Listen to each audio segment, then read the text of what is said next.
Þetta er verkefni 4 í Excel, síða 3 tilvísun.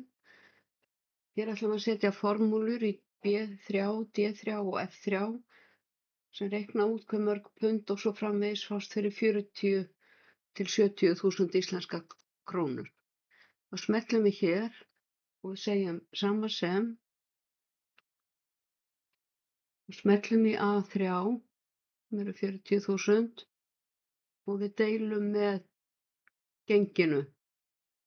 Og af því að við ætlum að afrita niður og alltaf að deila með tölunni í B2 að þá þurfum við að festa tilvísun í hólfið B2 og það gerum við með því að ýta á F4 á lyklaborðinu eða á FN og F4 og þá koma dollaramerki sitt hvorum megin við B og fyrir framan B og fyrir framan 2 sem þýðir að B-dálkurinn er fastur og lína 2.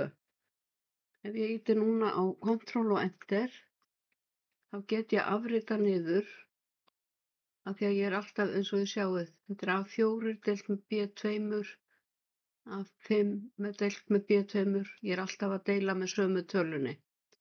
Og ég ætla að setja texta hér fyrir aftan og þá fer ég í Number og Custom og hérna upp á, hérna þá segir ég 0 sem stendur fyrir framan hvaða tölu sem er, orðabil, Shift og 2 og skrifa GBP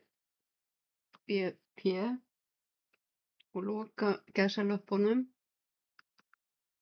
Sjáu þið hérna hvernig þetta er og þá kemur textinn fyrir aftan töluna.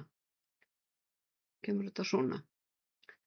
Og þið gerir þetta sama hér nema fyrir aftan á að standa USD og EUR. Formúlurnar eru í bókinni og aðrar upplýsingar hvað þið eigið að gera.